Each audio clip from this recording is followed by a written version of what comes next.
welcome. Just want to make sure we can hear you too. Yes, thank you, Senator. Good morning.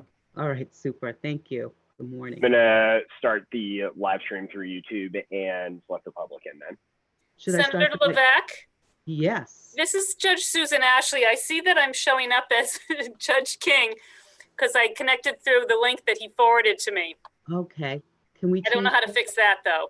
Okay, I got it. And also we have Thomas Velarde here twice. So, could you state your name for us?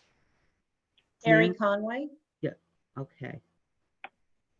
And then I see Blair Rowlett is also Tom Velarde. Senator, that's Blair. me. Okay. Hi, Yes. Blair. Hi. Nice to meet you. What's your last Oh. name? Rowlett, Rowlett. Ah, okay. We'll have to talk after. Okay. Yeah. Name sounds familiar. All right. Hi, Randy. How are you? I'm good, Senator. How are you? Good. Sorry, I'm a Good. little late. I was on another Zoom. No problem. This looks good. And David Morrow looks different. Hi, good morning. How are you? I don't recognize you with all your, officialness. Yeah, All right.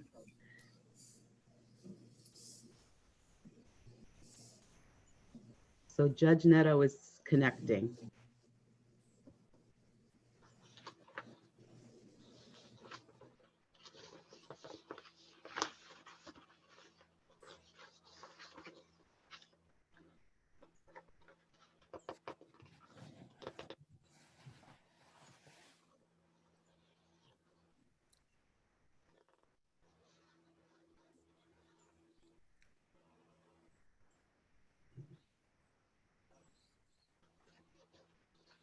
Alan, would you suggest that she just dial in by the phone rather than? Okay, now I can hear everyone. Oh, wonderful. Good. Great. Okay, super. You got it. Okay. Welcome, everyone. My name is Senator Melanie Levesque. It's a pleasure to see you all again. I'm the chair of this commission on pretrial detention, pretrial scheduling, and pretrial services. Today, we will be conducting our commission meeting. And before we start, I'll read through a checklist to ensure that the meeting that we are holding is in compliance with the right to know. If I can take off my glasses. Nope. It's a super glare. As the chair of the Commission on Pretrial Detention, etc., I find that due to the state of emergency declared by the governor as a result of COVID-19 pandemic, and in accordance with the governor's emergency order number 12, pursuant to Executive Order 2020-4 and its extensions, this public body is authorized to meet electronically. Please note that there is no physical location to observe and listen contemporaneously to this meeting, which was authorized pursuant to the governor's emergency order.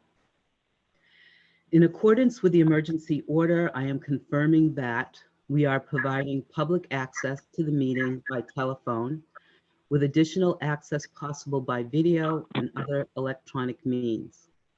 We are utilizing Zoom software for this electronic meeting. All members of the committee and selected legislative staff have the ability to communicate contemporaneously in this meeting through this platform. And the public has access to contemporaneously watch and or listen to the meeting on Zoom and via phone by following the directions and links provided in the general court website. We have provided public notice on the necessary information for accessing the meeting in the Senate calendar. And can I ask everybody to mute, please? Put yourself on mute because we're getting some kind of feedback. And I'm almost done. We are providing a mechanism for the public to alert the public body during the meeting if there are problems with access. If anyone has a problem, Alan is going to tell us where to email and what phone number to dial. Alan? Thank you, Senator. If you are having trouble hearing this webinar, this commission meeting, you can email at remotesenate@leg.state.nh.us. Again, that's remotesenate@leg.state.nh.us, or call 603-271-3043.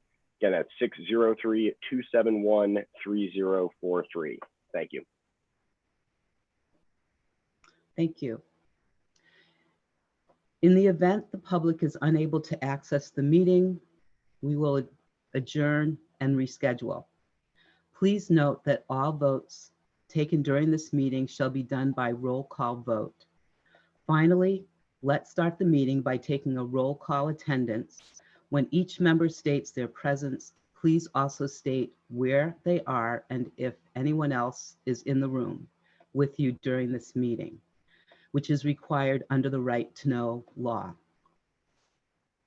And one moment, I prepare my list.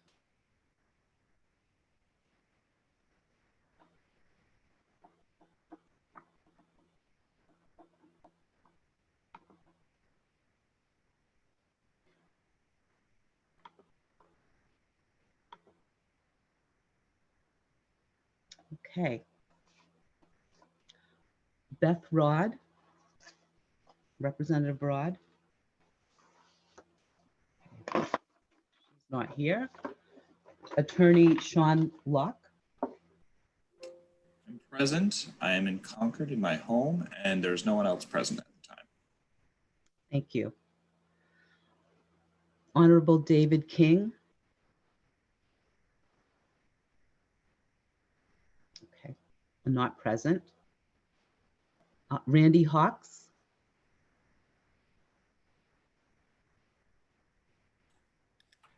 I am present. I am in my home office and I'm alone. Okay, thank you.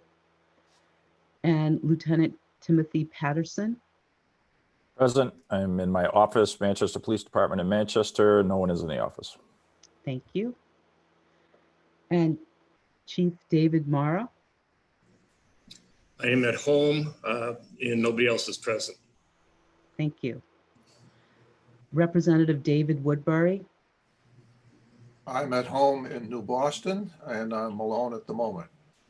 Thank you, Representative. Representative David Welch.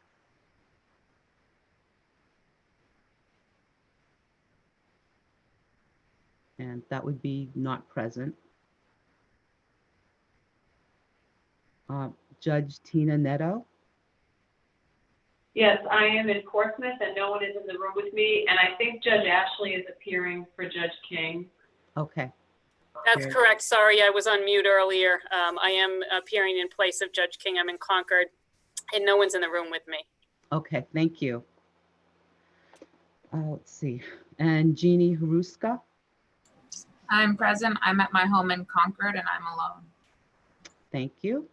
Chief Toussaint. I'm present. I'm in my office at Rochester Police Department and I am alone in the room. Thank you. And Superintendent Church. I am present at my office at the Rockingham County Jail, and Lieutenant John Banville is in the office with me. Okay, thank you. And Attorney Thomas Velarde. Good morning, Senator. Good morning, everyone. I am present in my office in Dover, New Hampshire at the Stratford County Attorney's Office, and I am alone. Thank you very much. And my name is Melanie LeVake. I am alone in my office, but not in my home in Brookline, New Hampshire. I would also like to ask if Trixie LaFave is present. She received an invite. Okay, so she may join us. All right, so thank you very much, everyone. I do want to welcome Jeannie Huriska from the ACLU, who will be taking Buzz Shear's place.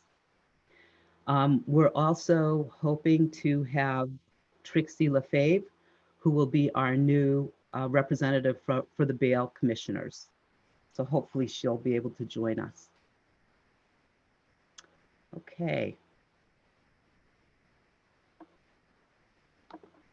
I'm toggling back and forth between screens here, so please bear with me. So we do have our agenda, which is to start with the right to know script, our introduction of new members.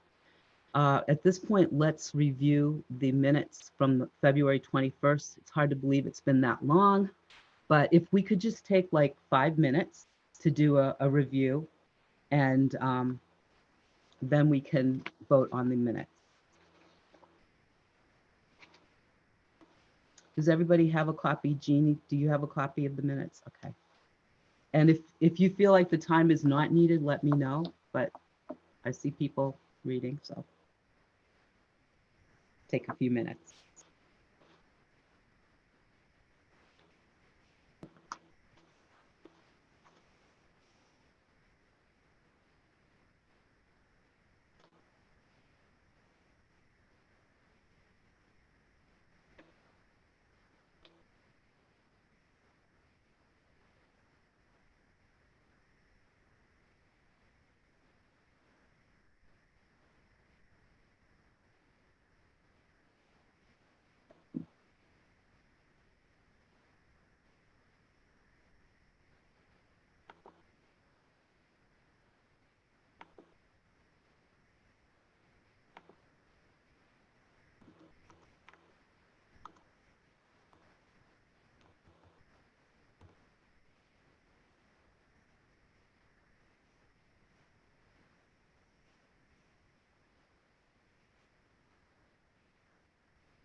Okay, has everybody had an opportunity to review? Okay. And are we ready to take a vote? Okay.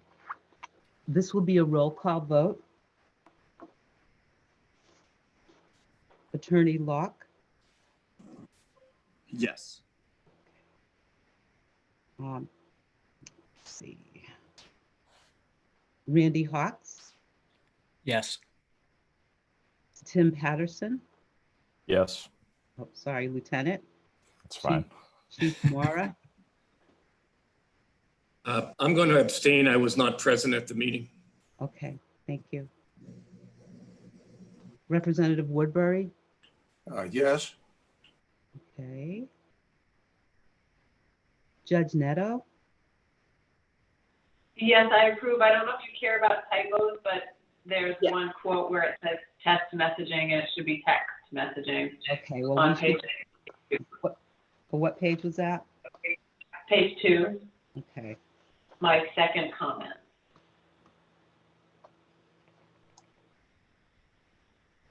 well, of course, I don't have page numbers, so. Okay, so we'll make that change. Okay. Thank you.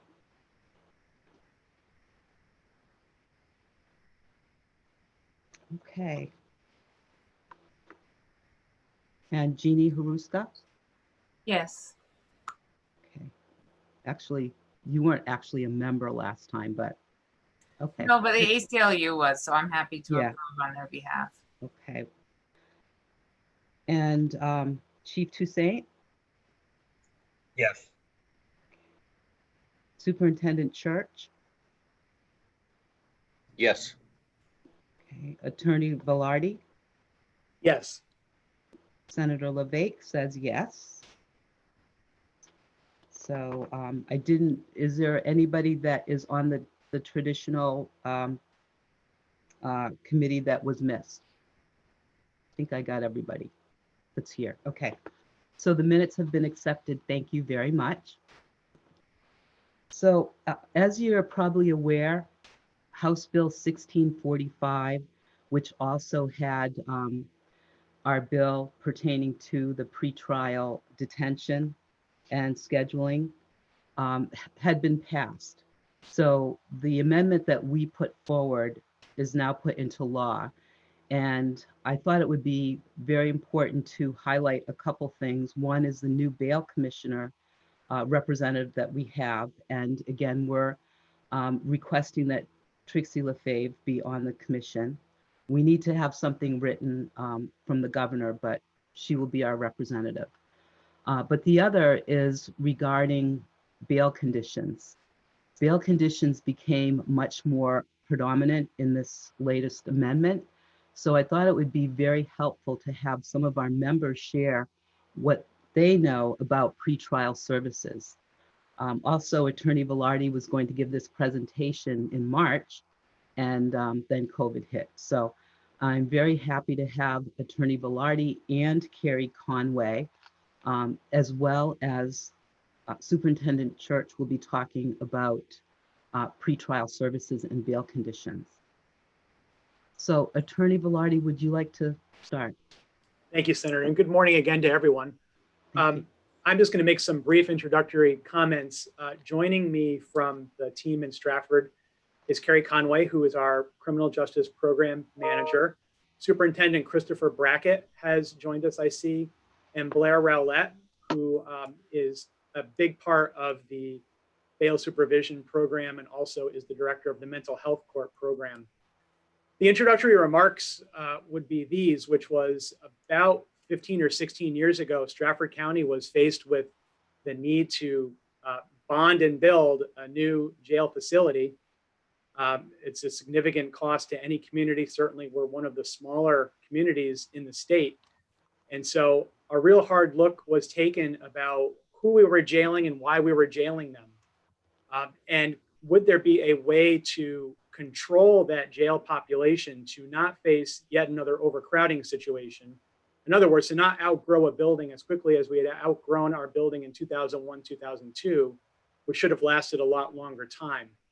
In doing that, we consulted with some national experts, not only on the brick and mortar construction of a new modern facility, but also on criminal justice experts who educated us about how to not fill up that facility with people that did not need to be there. So taking a particular look at substance abuse issues, mental health issues, and doing properly administered empirical screenings to make sure that we weren't catching in a big net people who didn't need to be caught. In other words, incarcerated pre-trial. We really wanted to make sure we were capturing the people who would be harmful to have remain in the community rather than just an annoyance or we didn't come up with a better alternative. And a lot of what we've been talking about on this committee for whether you're a judge, a defense attorney, or a prosecutor or a police officer, you need to have alternatives to incarceration in order to not just turn to incarceration. So that was a major thrust of what we were doing. And that's how our community corrections program came to be and its important function. I want to note that it is a separate entity, obviously, from the prosecutor's office. There are sometimes when I have my prosecutor hat on, when I don't agree with what they come up with, and that's all part of the process, which is they are now presenting to the court empirically backed criteria for why they believe they can supervise or cannot supervise someone. The defense lawyer would make his or her argument, and I would make my argument if we don't agree. And then, the judge has yet another tool to use to be able to discern whether someone should be at liberty prior to his or her case being determined by a bench or jury trial. A lot of the people who are on this call know all about this. I want to credit Randy Hawks, who was the public defender at the time here in Dover. He was instrumental in not only being consulted about how to make these programs work, but also in having his staff institute these programs from their perspective. So a lot of this is preaching to people that already know about it. I know, of course, Superintendent Church knows about these things too. So I'm going to keep my comments that brief and let the people who actually do the work discuss with you what they do, how they do it, and what it's meant to managing our jail population, while at the same time maintaining a level of community-based safety that we can all be very proud of. So I'll turn it over to whomever wishes to start. I think, Carrie, I saw you come off mute, so I'll turn it over to you. Sure. Thank you, County Attorney Velarde. Thank you for having us here today. I will also keep my remarks brief and save some time for some, I'm hoping, macro level questions at the end about what we do here in Stratford. Since bail reform, we have seen an uptick in our clientele by about 30% of the people that we're supervising on pretrial right now. When the bail reform first came to be, we tried to be proactive in Stratford County and invited a meeting with the bail commissioners to talk about what we do, educate them into our day-to-day practice, form a more relationship with them. And out of that, they've become one of our main referral sources to date. I have Blair Rowlett with me today, who has been here for 15 years, and she is one of our pretrial officers, as one of the hats she wears. And she's going to sort of walk you through and talk about our assessment tool, what it looks like in a day of doing our jobs where it comes to drug testing. And Blair, you can talk a little bit about how that has changed since bail reform and just sort of what has changed in our roles since that's happened. Thank you, Carrie, and thank you for having me, everyone. So as Carrie mentioned, since the bail reform, we have seen an uptick by about 30%. I wanted to give you some numbers just to see kind of how big our operation here is. In 2019, we had a total of 906 intakes on all of our programs that fall under the community corrections umbrella. And for pretrial services, we had 644. So that's by far our largest program within the community corrections operations. So we had about 356 total assessments just for our mentally ill population. That's something that I think is kind of unique to Stratford County. We've made sure to identify defendants and offenders in our community that are struggling with mental illness because we understand that they have a separate set of needs. And so our staff that we have is separated by pretrial officers that have a background, whether it be education, extensive training and or experience in the field with working with our mentally ill population. So that staff specifically works with them. Our entire staff obviously is trained with substance use disorders because, as we know, that those are the two driving factors for crime. Since the bail reform, we've made some adjustments here, not only because of the reform itself, but because of the higher numbers that we were seeing, the volume that we were seeing. We had to kind of take a look at what we were doing as far as the level of supervision. We went from a time when everyone was on a GPS tracking device and drug testing to a time now where we have a very high number of clients who are simply telephonic, where they're checking in with us daily by telephone. We also took a look at our homelessness issue. There was a time when we would say no to someone just because they didn't have a place to live. We understand that we shouldn't and can't do that anymore. So we're releasing a lot of people without places to go, and we're working with them very closely to find them a bed at a homeless shelter. We have a transitional housing unit here that people may be eligible for. And then the other issue we were looking at is whether or not a person's incarceration would lead to their child falling custody of the state. So our risk assessment tool that we've used here has been validated several times to make sure that we're assessing people at appropriate level, and we're modifying that to make sure that we're addressing our community specifically, but also in conjunction with the bail reform. So we've added that to our tool. The tool that we use is validated by using other national tools, specifically the Colorado Risk Assessment tool is the one that our tool was founded on. And more recently, we're using the Arnold Foundation's Public Safety Assessment, which we learned about at recent years at the NAPSA conference, which was the National Association of Pretrial Services Agencies. We've been attending that conference now for the last several years to try and make sure that we're on par with what the rest of the nation is doing. And something we took out of 2019 is, again, the reduction in the type of supervision we're doing. So we've reduced the amount of drug testing. We've increased the amount of collaboration we have with local treatment providers, both mental health and substance abuse. We've reduced the amount of electronic monitoring that we're using. And we've increased our administrative responses. So it used to be if someone violated their conditions of bail, we'd immediately be asking for a warrant or asking the county attorney's office to submit a motion to amend bail. Now we're really trying to work with the defendant or offender to make sure that we're engaging them and making sure that we're addressing the issues that are causing them to violate. So bail supervision is changing naturally as the years progress, but I think in New Hampshire specifically post-bail reform, it's really had us take a look at what we were doing wrong and what we could do to change. So again, as Carrie said, at the end, if anyone has any specific questions, I'd be happy to answer those, but those are kind of the broad changes that we've seen since the bail reform happened. And thank you, Blair. I will add that part of the information that County Attorney Velarde passed along, there is a copy of our assessment. There's a couple examples in there, if you may have seen that.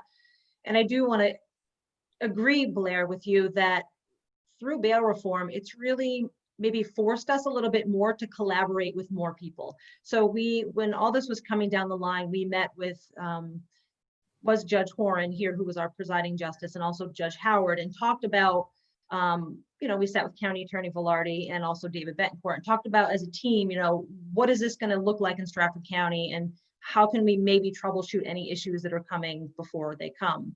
And so we sat at a table and really just continued to educate each other on what we do, what can we do. Blair mentioned the homelessness issue. That piece really came out of that meeting with the judges, and that is, just because someone doesn't have a roof over their head doesn't mean that we can't effectively supervise them in the community. So we've had to be really creative and evolve what we do here in Stratford. Thank you very much. What a great information and what a super resource you are for the community. I'd like to ask the panel, if you have questions, please just raise your hand and we'll call on you. Jeannie? Thanks. I just have a quick question about COVID. I'm curious what adaptations or changes you have made in response to COVID, in response to people's vulnerability to homelessness maybe, or vulnerability to joblessness, and then how you're ensuring access to PPE for people going through your programs. Blair, do you want to talk specifically with our clients, and then I'll talk about staff and other things? Sure. So with our clients, we have moved to a mostly telephonic form of supervision. We still have people that are on electronic monitoring as they're court ordered. We've significantly reduced our drug testing, limiting our contact with the public, but we are still meeting with them. So when they come here to the courthouse, they are required to wear a mask when inside the courthouse. It's the courthouse's policy. And we're meeting with them inside the first corridor. We're meeting with them in outside if the weather's nice, which thankfully has been. And so we're, again, as Carrie said, we're being really flexible and creative with how we're making this work. We've certainly seen more violations from people as we're having less contact, and we look at it as support, really, ensuring that they're engaging in treatment. And we are seeing a higher number of homelessness, but we're doing our best to try and get them into treatment facilities, get them into shelters and other places. So it definitely has affected us, but it's just caused us to be a little more creative. And your PPE question, we are at a benefit is that we are co-located in the Stratford County Superior Courthouse building. So the county does have a lot of resources, and we have a stockpile of masks, sanitizers, things like that we provide to staff and to our clients. And Representative Woodbury, and then Randy. Go ahead, Representative. Thank you, Madam Chair. I want to be sure I understand a fact that you raised early, that you said you had an uptick of 30%. And I'm assuming that means that the people who comprise that 30% would otherwise be in jail, but they're not in jail. They're under your control. And I'm assuming that that's a positive thing, not a negative thing from your standpoint. Is that correct? Yes, and maybe County Attorney Velarde, you could speak to some of that 30% because you see those in court more. Well, I think it's comprised of people who, as you said, Representative, would have been either incarcerated or potentially, much less likely, would have had no bail conditions whatsoever, so simply released on a personal recognizance bail. The majority probably would have had some sort of more significant conditions, which would have, meaning financial conditions, which would have had them be incarcerated.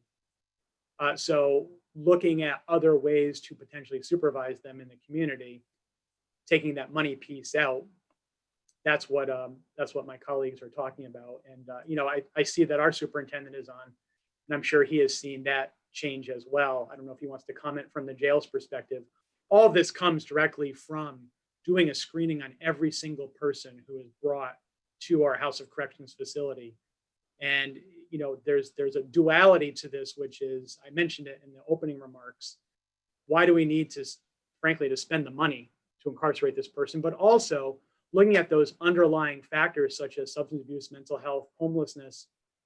Is it the right thing? Does this person on a human level need to be incarcerated to ensure that they will make their future court appearances? So that's been the change. And I think that's that bubble that we're talking about, and Representative, that you just identified.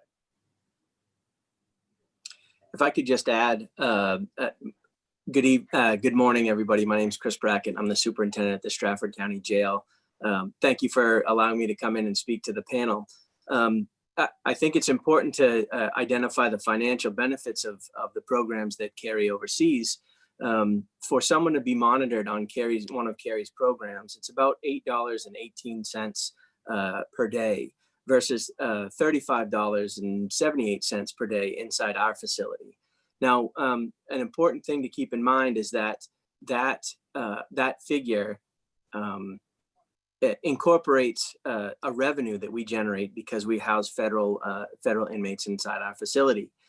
If we didn't do that, then our cost would be up around $122 per day. Now those numbers are based off of audited numbers from 2019, and we include everything in that calculation.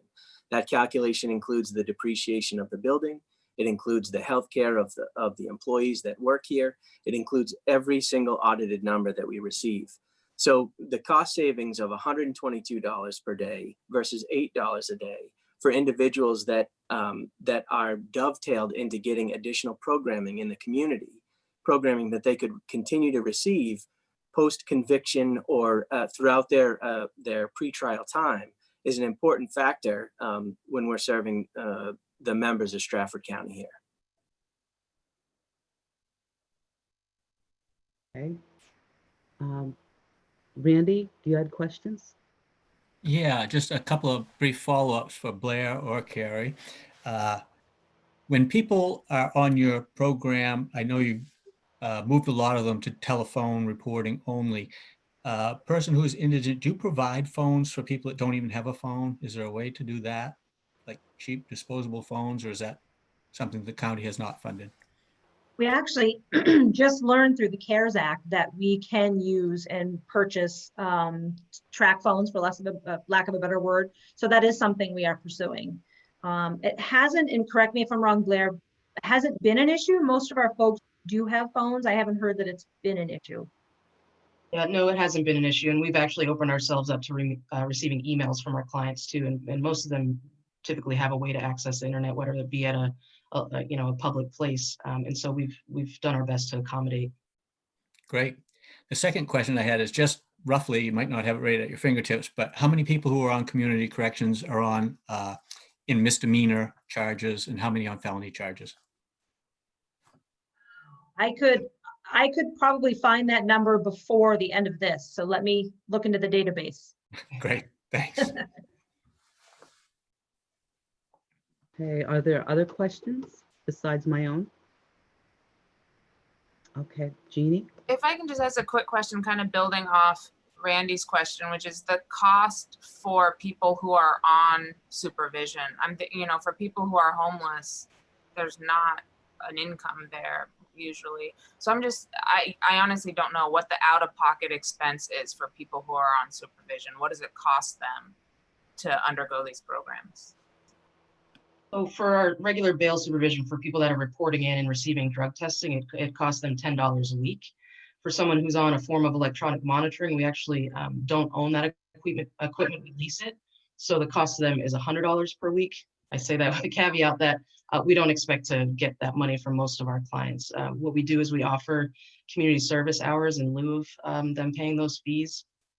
We also do a sliding scale supervision, so if they can provide their income, we'll reduce their amount, and people that have no income, we will waive their fees until they do start having an income. So, and their inability to pay would never be a reason for us to incarcerate or sanction them in any way. Are there other questions? Okay, I have my set of questions. I was happy that someone asked a question about the increase of 30% and clarified that it's really a positive thing because you're not using more expensive services, correct? Do we have any illustrations of the cost savings? I thought there was a document that you had sent us that talked about cost savings. There is a chart that County Attorney Velarde had forwarded to you that breaks down program and incarceration costs. Okay, great. And if I could just add, though, this is a positive thing to talk about in a place that has a bail supervision program. That 30% or whatever it is in other, for Lieutenant Patterson, where are those people going? And what kind of supervision do they have? None. So that's just 30% of the population that ostensibly under some paradigm would have been incarcerated prior to trial for a judge issued reason, that are now out in the community with no supervision or very little. So how do we implement those type of programs throughout the state? What does that take, and how do we build the relationships? You had talked about homeless, about drug rehab. How do you build those relationships, and what are your suggestions for us? Yes, it's a great question, and it's one that we're asked often. It takes a lot of work. I mean, it takes the right people in the right place at the right time. It takes a shift in philosophy, and it takes the right person to be able to see beyond the numbers in front of them. County Attorney Velarde referenced when we were building our new facility, the cost of that. People needed to see an investment up front to show savings down the road. So we're not even talking about the cost of building a program, but the cost of lives and the people that are affected by being incarcerated. So we've gone around to many different places and talked about what it would take. And some folks are receptive to the truth and some aren't. So, Superintendent Church could probably talk a little bit about that. When they were building their program, they probably ran into some of the same issues. Okay, I would like to hear that information. So Superintendent Church, would you like to present to us or give us your point of view, perspective? Certainly. Thank you. Thank you. So in Rockingham County, we do have a pretrial services program, a pretrial release program, and we've had one in Rockingham County from one form or another for quite some time, and frankly, very unsuccessfully in the early years. And that's because a lot of the things that Carrie was just talking about weren't taking into account, all the right players weren't in the right places at the right time. We had to take a different global perspective about this, and how were we in why was Rockingham County engaging? Were the right agencies involved in it? And frankly, they weren't in the beginning. So through the current Board of Commissioners, we were tasked, the Department of Corrections was tasked with taking a better, 100,000-foot view of community corrections and pretrial services, and kind of taking a different look at it and who were we going to get involved. Actually, one of the first folks we reached out to was Carrie and her staff, and we met with them. And the judiciary, county attorney, public defenders, and we kind of reworked the whole thing. And a lot of it had to do with what she spoke about earlier on that, taking a look at everybody that comes through the door. That pretrial assessment tool, we use a very similar one that Stratford uses, and looking at the social aspect of everybody that comes through the door. And is it correct to house them? What are their mental health needs? What are their housing needs? What are their substance use disorders? The million things that we've talked about in this, in one form or another. And with that, the Department of Corrections, working with the judiciary and looking at how we were going to work in Rockingham County, a pretrial release program, and work that into what type of bail conditions would be attached to that, how we were going to successfully or unsuccessfully run that program. And it's a little bit different than Stratford's in the only way we don't have the complete resources that maybe Stratford County has. I don't have a housing unit, alternative housing unit. I don't have as much staff available. So we modified it a little bit. So it's a little bit smaller, but it is running very much the same way. And it's been largely successful. The other differences as well, we work very much with our delegation members on funding for this program with a lot of support. Rockingham County went in a little bit different direction. We put a line item in my budget to fund the pretrial release program and things like the cost for electronic monitoring and drug testing, and a line item in my budget. So the pretrial, so if the court issues a pretrial release assessment and then they ultimately put somebody on pretrial release and supervision, there's no cost to the offender or the alleged offender. So and we did that with actuaries that we presented against cost of being on the program, against cost of incarceration. So we're looking at almost $100 a day per bed day to house somebody in our facility, as opposed to about $7 a day for the electronic monitoring. Most of them are on electronic monitoring. There are a few that meet telephonically, but 90% are on electronic monitoring, and it's a huge cost savings for us. And we worked that in those actuaries. We worked against staff costs, and it's just so for anybody who's looking at fiscal means, that is a no-brainer right there. But really, what is the social aspect, and how are we treating those folks who frankly, incarceration isn't quite as, if we can have them on pretrial release with supervision and keep that threat to the public low or minimal or none at all, and avoid the incarceration piece and get those people services in the community, which is more appropriate place, it has been largely successful. We saw at the beginning when bail reform first started, when it first kicked off for us in Rockingham County, we saw a slight drop in the use of electronic monitoring. And working with the judiciary on that as well, there was a little bit of confusion in the beginning whether or not it was appropriate, whether or not they could order it right off the bat, or how it was going to fit within the bail reform system moving forward. And we've seen an uptick, and it's being used a little bit, quite a bit more. And our success rates are pretty good. And when I say success rates, it's for those that we may file with the prosecution for the court for a possibility of a violation, which gets heard and vetted out. Not everybody that we present is actually violated. Some modified bail conditions might be appropriate. May remain in the community. They may be brought back in under a preventative detention or a bail type of situation, whatever is brought through the court at that time. So realistically, we have a between an 85 and a 90% success rate on our pretrial assessment, on our pretrial release program, which is pretty good. And by success, I mean those that are not violated for some reason, for whatever that bail condition or that release reason is, and not brought back into incarceration. That has reduced our bed days greatly. Now, the interesting thing, I don't have the revenue source that Stratford County does, and Superintendent Brackett was speaking about that, the difference between what he called that $35 a day as opposed to the $122 a day or whatever that was. I don't have a funding source like a revenue source like Stratford County does. So that's direct related cost savings that we present as well. And it's resulted in, we couple that pretrial release, all these programs working in a spoke of criminal justice today, the pretrial release program with felonies first. We do an adult diversion program as well. All those things together has really greatly reduced our population. I have in community corrections as well, community corrections overall right now, and this is sentence electronic monitoring, diversion program, pretrial release. We look at these things as a whole in these community programs.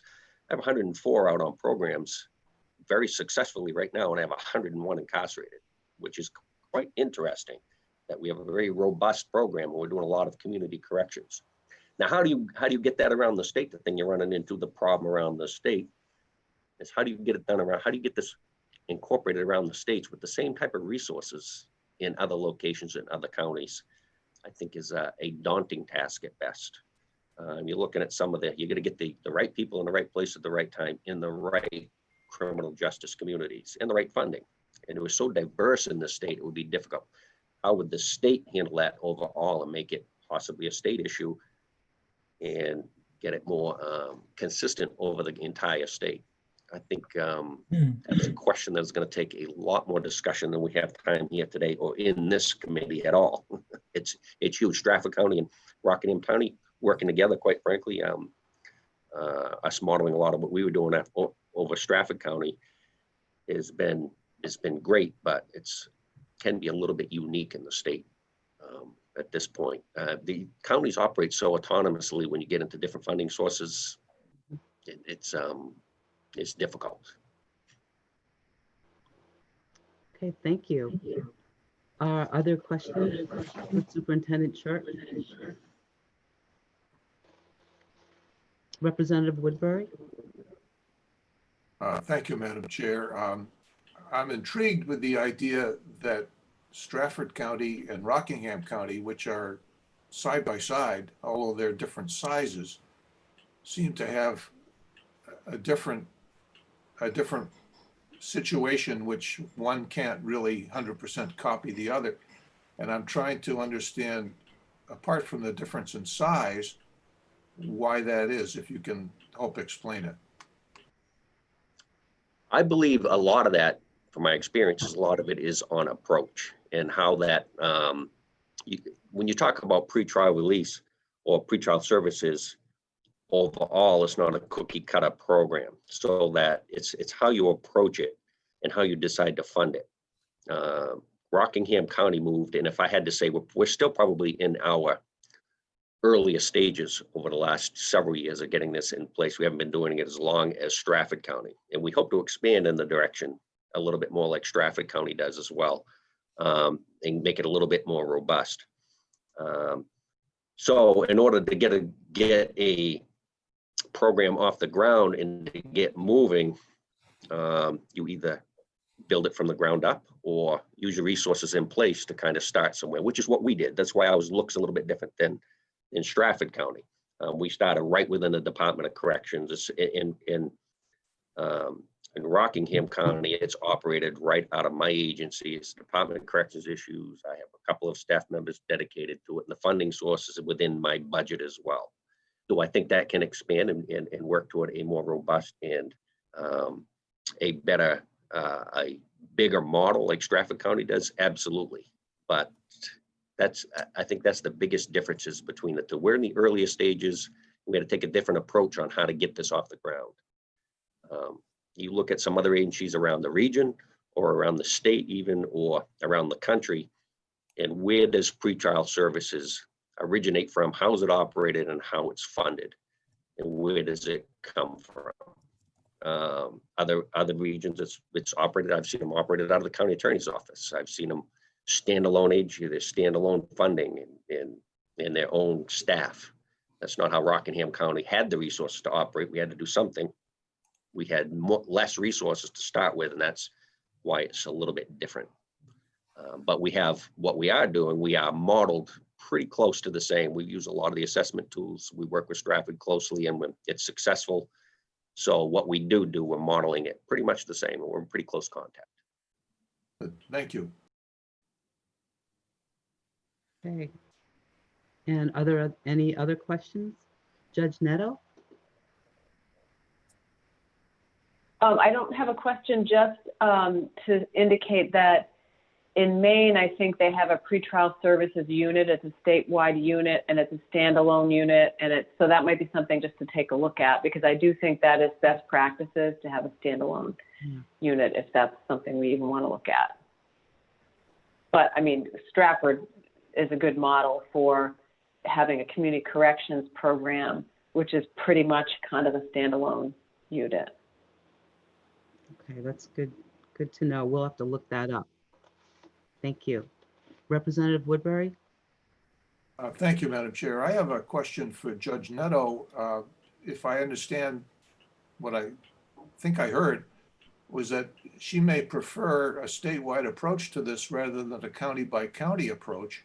I'm wondering if I'm correct in my understanding, and if I am, why?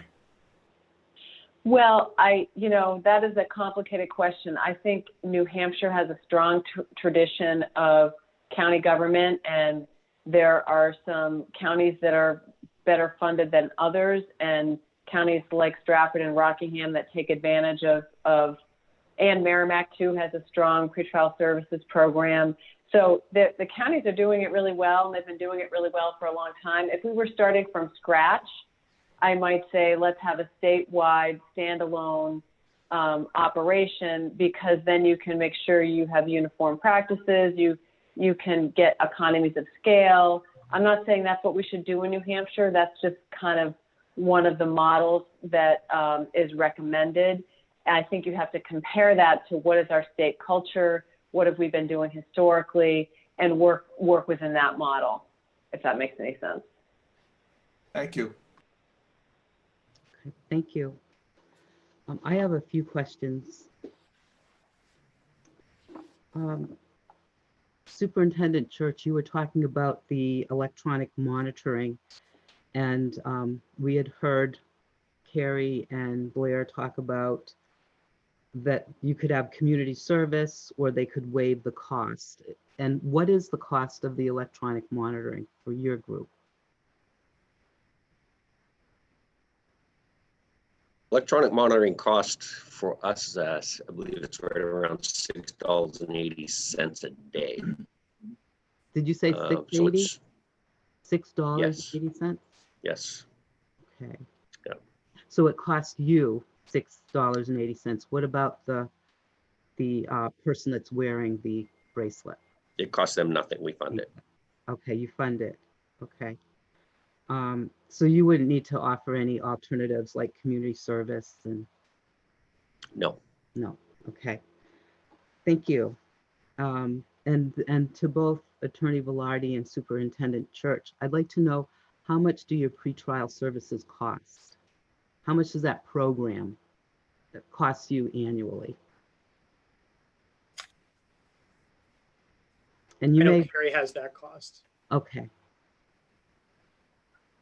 It's difficult to say, and I know, Judge Neto, you and I have had this conversation before when we were doing some traveling, trying to get some other counties on board, because our budget, my budget is comprised of each program, including, the academy program, some sentence programs. So it's hard to give you a number for just pretrial. I could figure it out. I could just take the, the staff, the 8 staff that have caseloads. I don't have a standalone budget number for just our pretrial programs. Okay, you can get back to me on that, because if we were to try to recommend this to other counties, there's got to be some kind of number that we're floating. We know it's not going to be exact, but if we know what other counties pay for these services to implement, it would be very helpful. Also, there's something, we received a handout on the step down program. And would you be able to explain the step down program? And you may have already, I apologize. Yeah, that's a post-conviction program. So that's designed for, that critical juncture in the time of a case when you have an offender who is going to be going from total confinement into total non-supervision.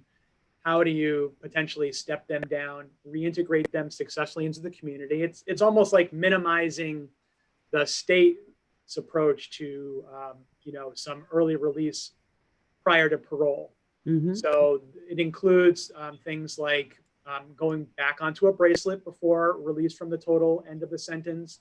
It can also include work privileges, what we used to refer to as work release.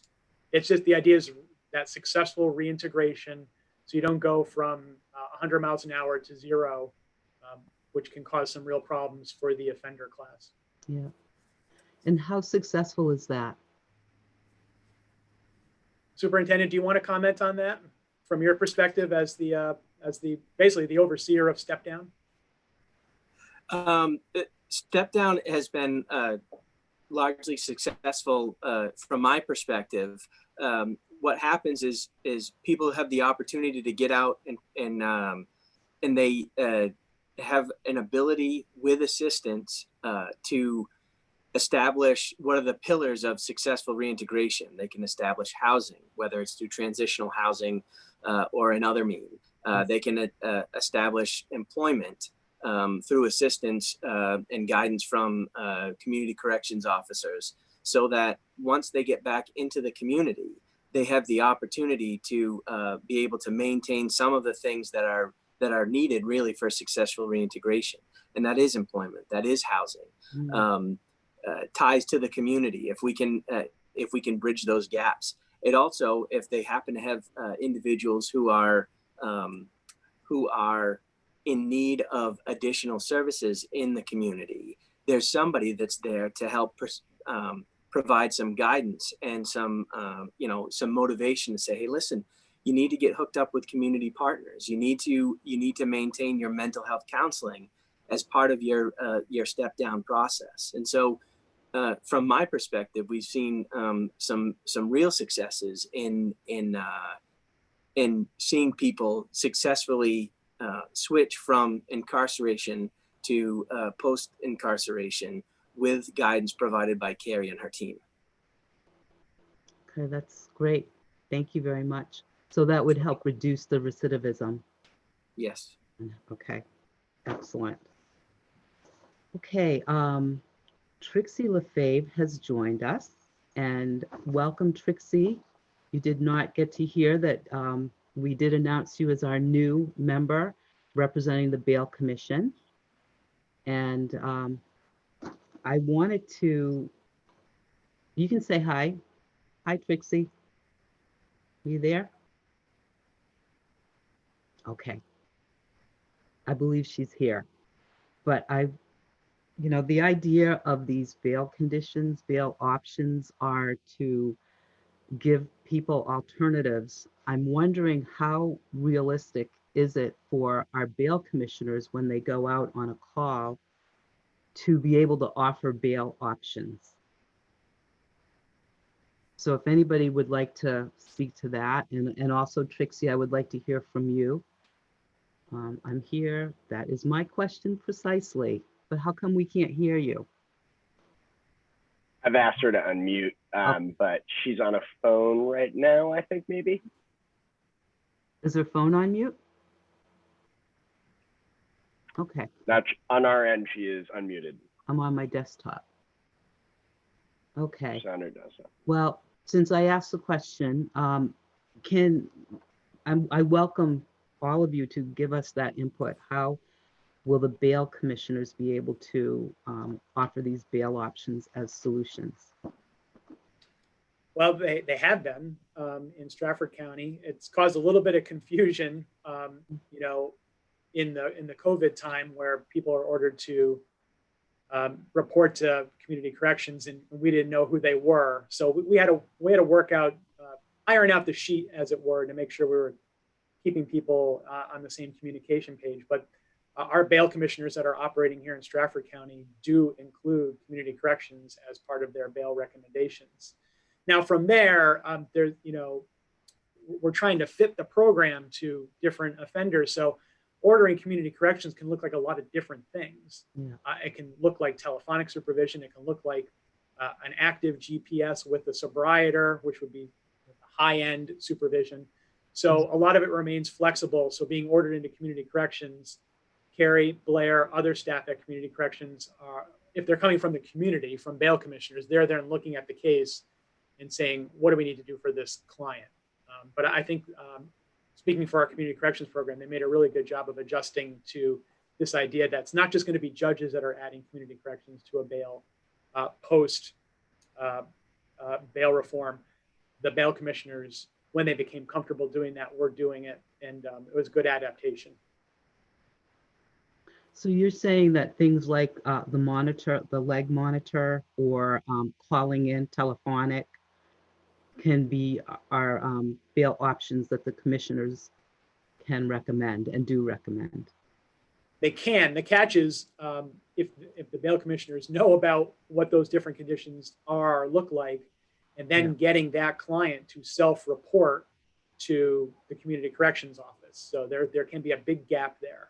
Yeah. You know, the idea is that we're doing all these things, but we're not compromising public safety. That's why we can perpetuate what we're doing. Right. We're not making that compromise on the other side. And so, you know, we wanted to make sure that we weren't having people lost in that gap between being ordered to do something by a bail commissioner and then A, the condition was not enforceable because it didn't exist in community corrections world, or B, the person just never made it to us.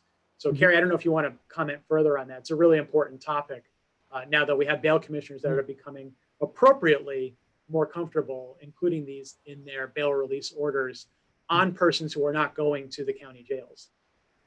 Right, and so thankfully, we've only had 2 people not show up that the bail commissioners have ordered to report to us, and we've contacted them and they've come in that day or the next day. So you could say maybe they forgot or maybe they just needed a little nudge, but they made their way in here.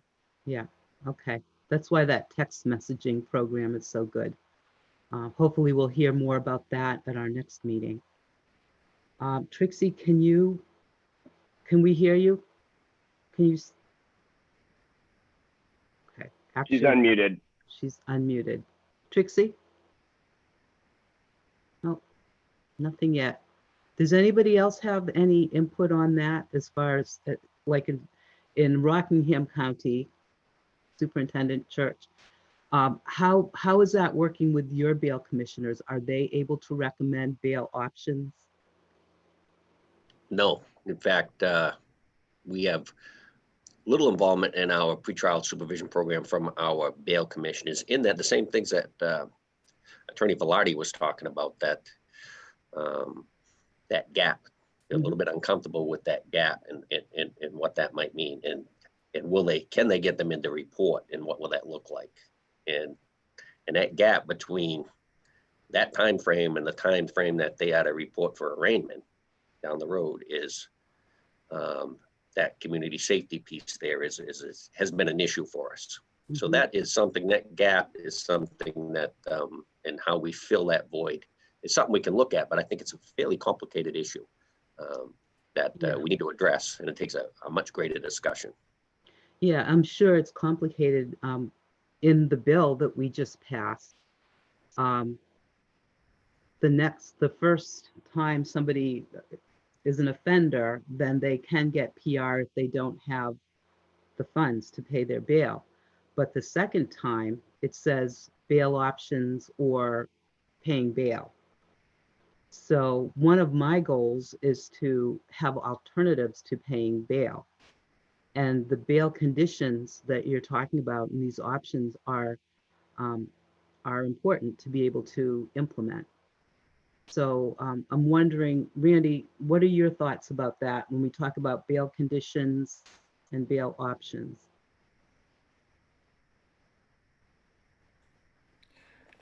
I think that we've come to a place where by not statutorily setting certain parameters that judges have to consider, that again, it leaves it up to the advocates to introduce alternatives. A good defense attorney will be aware of all the options that are available in their jurisdiction and can propose those options. Granted, it's kind of unfair if you look at it on a statewide basis because some places do have many more alternatives than others. But again, for bail conditions, are you talking specifically like what bail commissioners should have as options? Or? Yes, because they're the first ones that are going to address, anyone that is suspected or commits a crime, whatever. That's what I'm concerned about. How does the bail commissioner offer alternatives, and what could those be? Well, as I said, in some jurisdictions, they're very limited. they're either going to hold them or they're not, because there's just no other place to recommend that they go. And I'm not sure how the community corrections people feel about a bail commissioner saying that someone's appropriate for community corrections when they haven't done an assessment. I guess that goes back to one of the fundamental questions we've been wrestling with. Should bail commissioners use some sort of assessment tool? And that's a much broader discussion than we're prepared to undergo today. But, you know, I don't know, it's a thorny question. Bail commissioners, they should either assess that someone, particularly in this day and age, either should be held or should be allowed to report to court at a certain time. I don't know. Okay. Well, I'm hoping Trixie will come back again because she is our bail commissioner. Any other thoughts or feedback? Nope. Okay. Great. Well, thank you for your presentations. That was really quite helpful. I was also thinking that it would be good to hear from some of the other groups like that champion and support homelessness and the transitional housing for rehab as well, to hear how they would want to try to connect in with our bail commissioners, with our police departments, to help support people. You know, how do we build this network, this relationship? And I'm wondering if that is something of interest to you, as well as what other topics do we need to discuss and review? I think we have a couple more months. Are there any thoughts? Jean? There were some materials sent around specifically about drug court. I'm wondering if we want to discuss that separately from pretrial services that we just covered. Mm-hmm.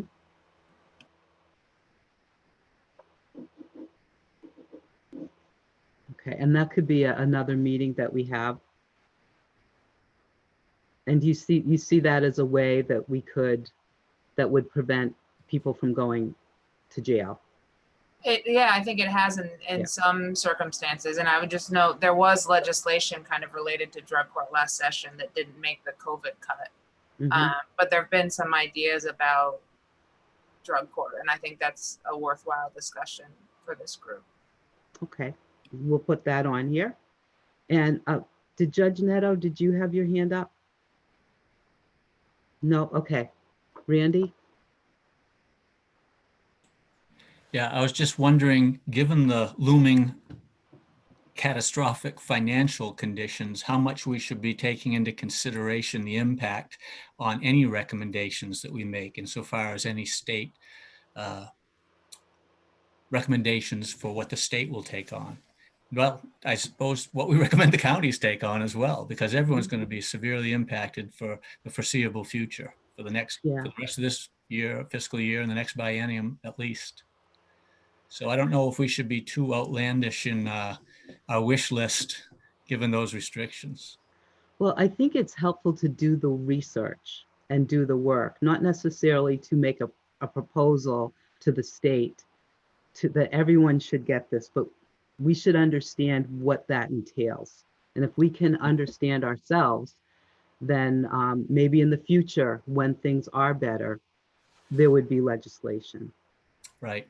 One thing I forgot to mention earlier, I was wondering about at the last presentation, Judge King brought someone in, Judge Ashley, I can't remember her name, who was going to do the statistical analysis of going back in time to try and see, I guess the study was going to entail the FTA rate perhaps on people that were on PR and other categories. Is there any update on that? Is that undergoing that presently, or is it put on hold, or what's happening with that? We don't have an update yet, and this is the person that we brought in to manage the text messaging and the failure here, right? I can probably give you some information on that. And the woman's name was Megan Hall, and she was doing research on FTAs and working on the text messaging piece what happened right before COVID is that she applied for a different job within the judicial branch, and now that position is vacant. So we've been talking about, do we fill it? Do we not fill it? What if we have layoffs? So that's kind of where we're at with that. We still are pursuing the text messaging program. It just, and we want to roll that out soon. It's going to take more time, and I'm not certain that that data was collected before she moved. And Judge Ashley, if you have a different take on that, just let me know.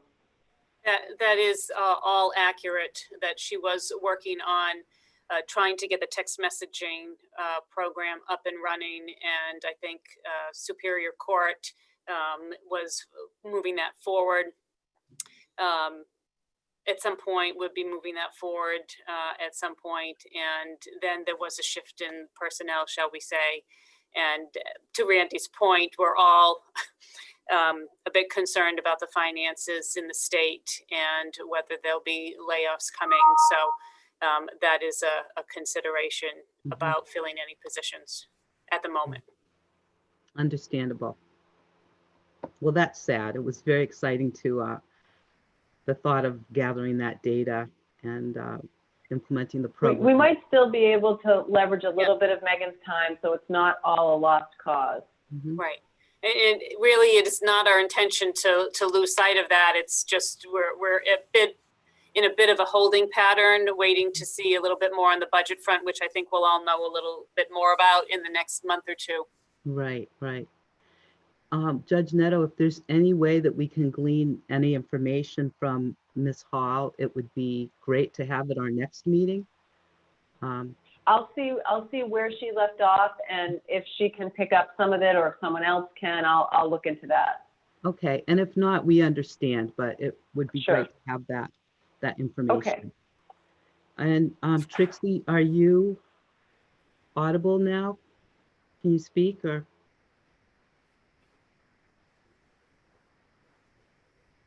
She's unmuted on our end again. Okay, so she can't just dial in on her phone. Oh, I see her. She can't just dial in on her phone. She could if she chooses to. I believe that she could listen and she could watch through her computer. Yeah, I think she should just dial the number. Trixie, can you hear me? There's a number, Trixie, in the email from NH Senate admin that should have a dial-in number that you could try.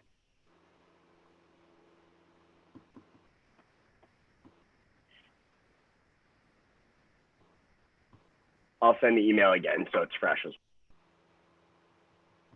well.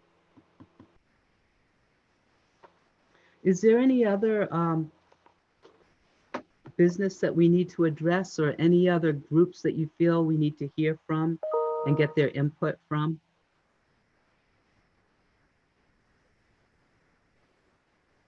The one thing I'll note, and I should have noted this earlier, I do think one of the factors that should be considered, and as a benefit, hearing from the two counties that have lower jail populations, is in a time of COVID, lower jail populations is a public health benefit.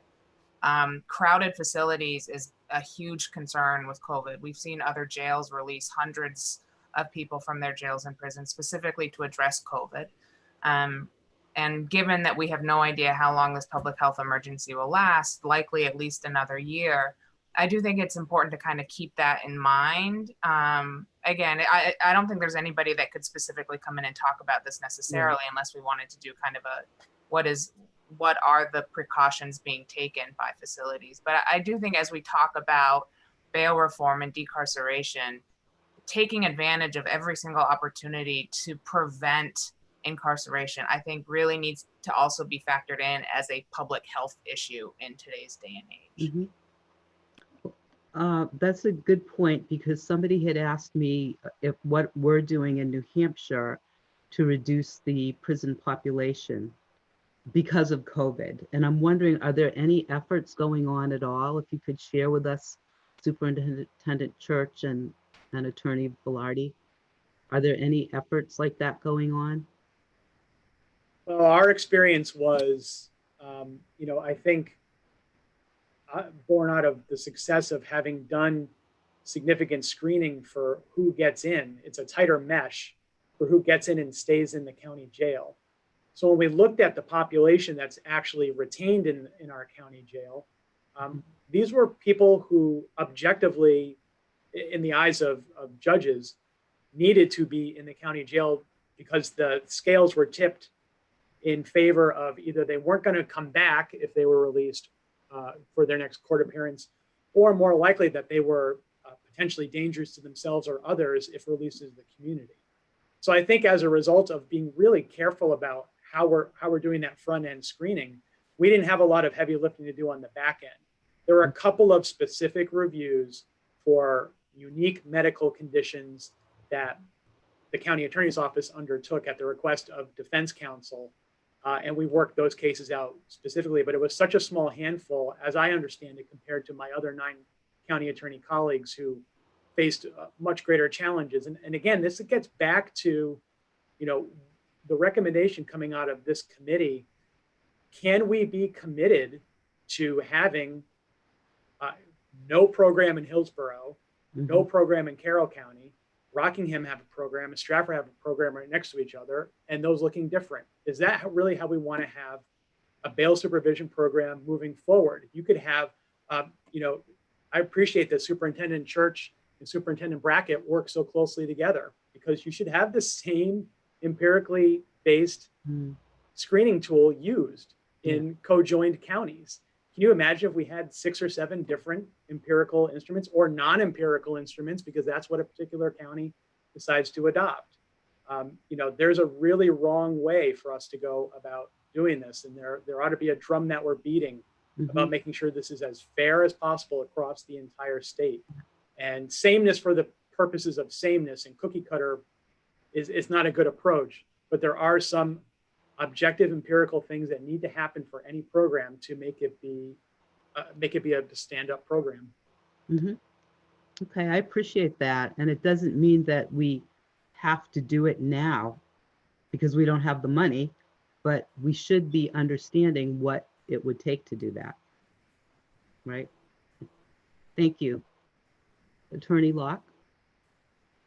So kind of hearing that and responding from and trying to stitch together a few different threads that seem to have come up throughout this conversation, is some of it maybe like where the states and counties can work together is setting, almost like having a state standard that is established, but then the counties may be able to kind of individually exceed that standard or provide additional services that are beyond kind of a bare minimum or the minimum expectation.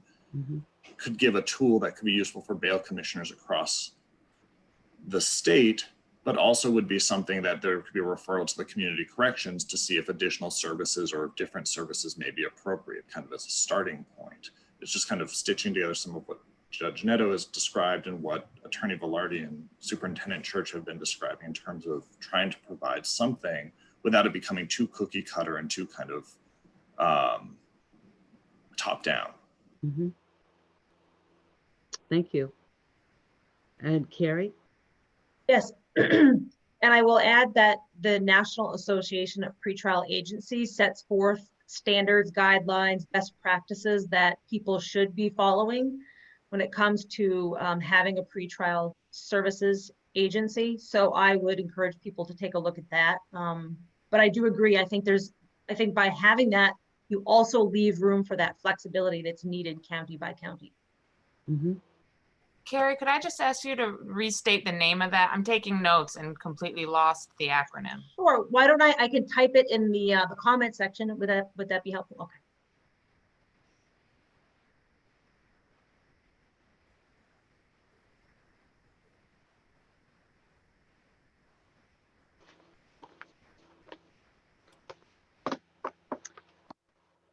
Judge Ashley, did you want to add anything? No? Would anybody else like to add? Superintendent Church? Yes, I'm going to back up for a minute and go back to the COVID question and kind of work through everything else we've talked since then about what we're doing, initiatives, and how that's been dealt with. Actually, particularly in the southeastern part of the state, I'm pretty proud of what's going on generally. Working with the courts, county attorneys, reducing the number of folks that are going to be incarcerated, staying some sentences, that type of thing, utilization of day reporting programs, that sort of thing, so that we don't have the constant in and out, in and out, in and out. I mean, I am surprisingly pleased at how well that has been dealt with and how everybody has been on board, up to and including all our local police agencies who have been very engaged and very on top of who they would be and wouldn't be incarcerating or bringing to the jails. I am, as the administrator of the agency, I'm very pleased at how that's gone. So it's really been addressed on a criminal justice global atmosphere, and I think it's gone very well. And what that has, so when you ask the generic question to a superintendent, or to me specifically, which I have been asked, how many people are you targeting for release, and how come you need to release everybody that's vulnerable? I've had a million questions asked from a lot of different agencies all over the nation, frankly. And I think we've been able to address that, but in a more global criminal justice atmosphere, from the police agencies that are arresting people to the prosecutors to defense, and to the utilization of some of these tools that we have dealt with, which has kept us, for the incarcerated population as a state overall, very successful with COVID. And that partnership has worked well. So I think New Hampshire in general has done very well with COVID in the incarcerated population because of that approach. And moving forward, the other question was, who should we ask and who should we look at or talk to about moving forward? Some of the other social service agency center that you suggested. I think that would be a great idea, but I would also think that we should, one thing that you spoke about that I think maybe should be explored a little bit more with a little bit more in depth, which would include them, would be specifically something like Stratford County Step Down Program.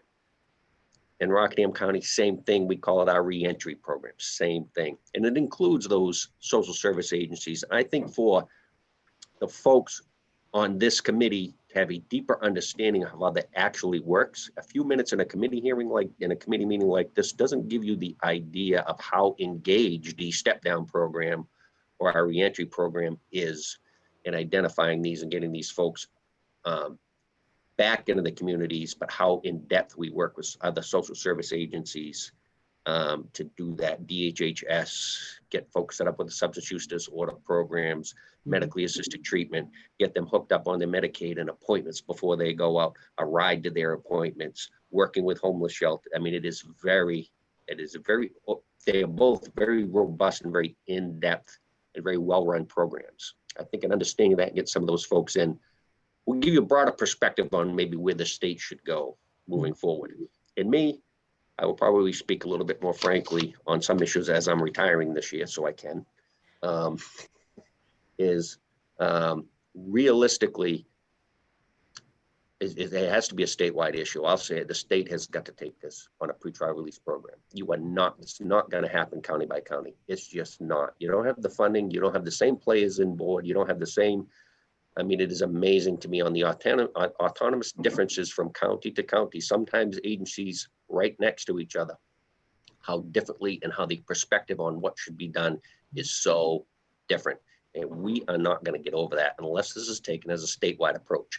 Unfortunately, as a statewide approach, you'll have some sort of level and the counties can expand upon it beyond there. You might not have such a robust program statewide as Stratford County has, but you may have something in the middle that you can fund and build on from there. But if it's not approached as a statewide model, state-funded pretrial services, you are not going to get the same thing in Grafton, Coas as you are in Rockingham, Sullivan.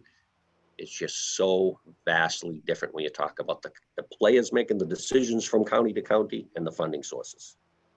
It's almost unsurmountable, in my opinion. Thank you.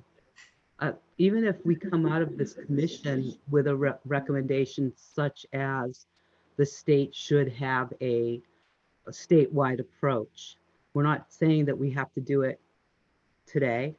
We're not saying that it has to be funded right now or the whole thing has to be accepted, but that we should really work towards that. So I appreciate all the people who echoed that sentiment.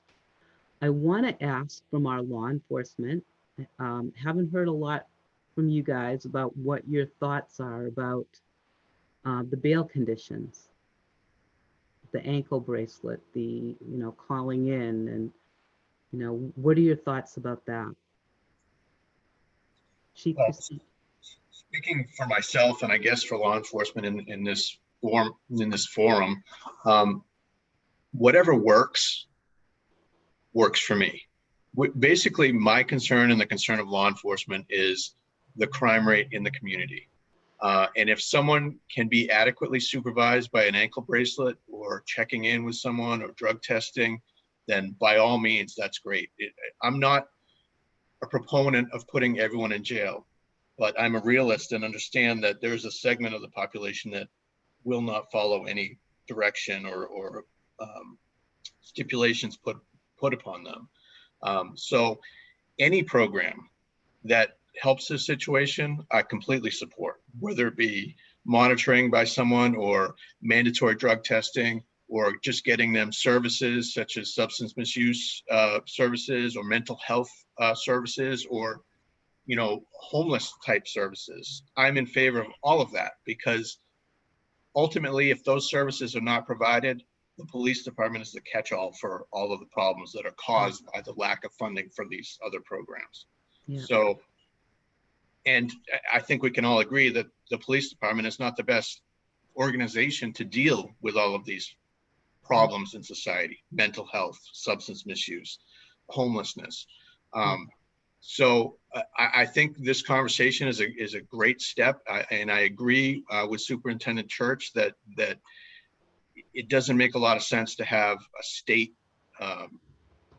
criminal justice system and have county by county doing it differently. So I'm fortunate to be in Stratford County where we do have a very robust program for this. So I'm probably not the best person to speak about this, but I can see the value in the program. And I can certainly say that every county in the state would benefit from it. Thank you. Thank you very much. Lieutenant Patterson, I'm going to pick on you. You can pick on me, Senator. Be very quiet. So what are your thoughts? I just echo what the chief had said, that absolutely law enforcement is not, we don't want to jail every single person. We understand that that's not, it's not viable, it's not feasible. It doesn't solve any of the issues. We all recognize that the social issues are one of the driving factors for the crime rate. And if we could solve those social issues, whether it's homelessness or substance abuse or mental health issues, the crime rate would go down. It's inevitable that would happen. We would welcome programs like that. As was stated before, we have two options. We either hold somebody or we release them.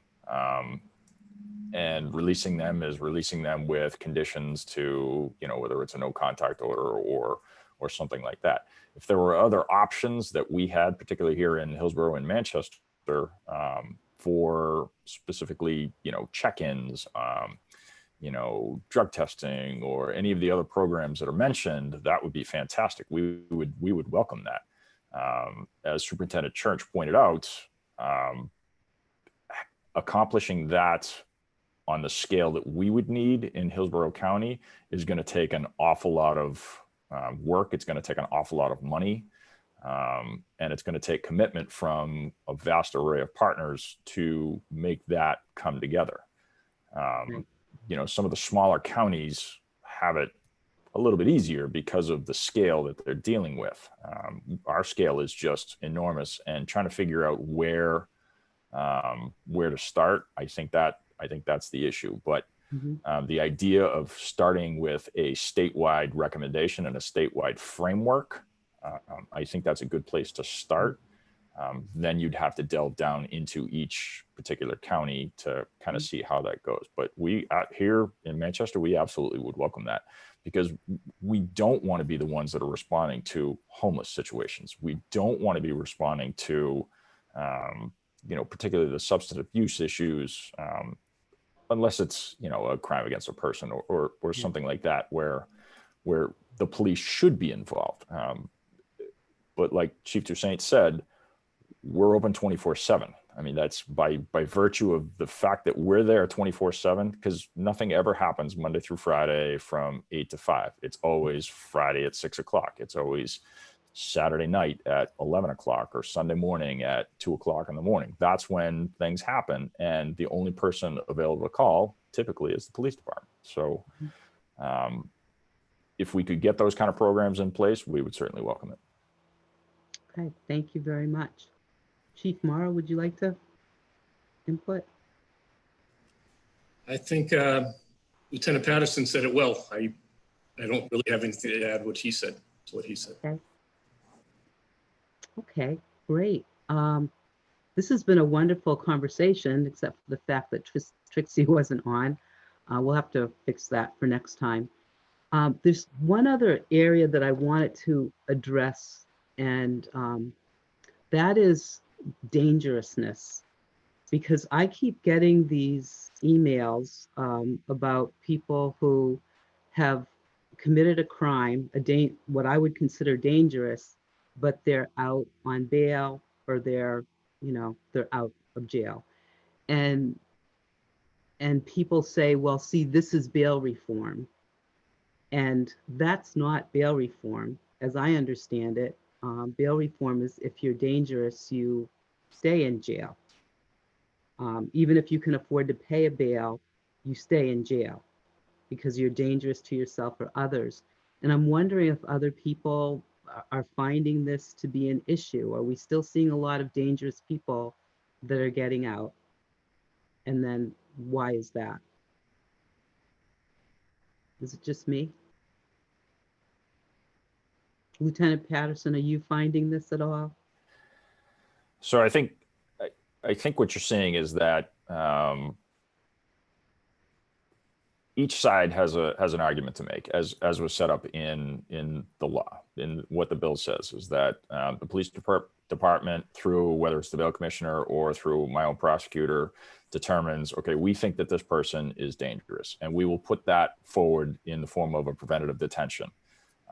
That defendant is entitled to a hearing. So it becomes an argument between the defense as to whether or not this person is dangerous and the prosecution as to whether or not this person is dangerous. And then it's up to the judge to determine, okay, yes, there is dangerousness here and we're going to hold them, or no, I think that this particular set of conditions will keep the community safe and is in the best interests of the defendant, and they'll release them out into the community. Everybody has their own opinion as to what dangerousness is. And from a layperson, citizen in the public, they certainly will see, a certain crime and think, wow, that's really dangerous. But in the eyes of the judge and whatever that particular case is, I mean, each case is decided on a case-by-case scenario, and the public is not privy to those conversations that go on between the attorneys, on both sides that are arguing, and it's up to the judge to decide. So from my perspective, I think that it's working. Do I sometimes think that people are let out that shouldn't be let out? Sure. But I'm sure defense has the same idea, in that there are certain people that they feel should be let out and aren't, and are kept in. I think it's just, that's your natural checks and balances that's built into the system. Okay, thank you. Does anyone else from any of the attorneys or our judges? I'd like to hear from the judges, because you get the final decision. Senator LeVake, I don't mind saying that I think it's Lieutenant Patterson. I think that he was right on point with his analysis of what is happening at bail hearings. And we do have to look at each individual and each circumstance. So that is why we have the arguments that are made. We certainly don't have a bail statute that says if you've committed this offense, then automatically bail is set in this way. And there's reasons for that, and why there's fairness there. Often there's someone who's committed what a layperson might think is a minor crime, and they're particularly dangerous because of their circumstances, and vice versa. There's an offense that's happened as a result of certain circumstances, allegedly happened, And the assessment is that there are conditions that can be put in place that would allow that person to be in the community still, but not be a further danger to others in the community while they're awaiting resolution of the criminal charge. So it is difficult. I'm sure that you receive a lot of input from folks who have heard of a certain circumstance and say, why is this person out? And it may be an offense. It may against a person. It could be a drug offense, for instance. This person is accused of selling this type of drugs, and why aren't they in jail? And I think that, you know, the short answer is we just have a lot of people who would be incarcerated if it was approached that succinctly. And we do need to trust the systems that we have put in place very successfully in a lot of the counties. And I share everyone else's thoughts that there is an unfairness to committing an offense in a particular jurisdiction and having additional resources available to you that are not available in another jurisdiction in our state. And I think we strive to have some consistency for our citizens in New Hampshire.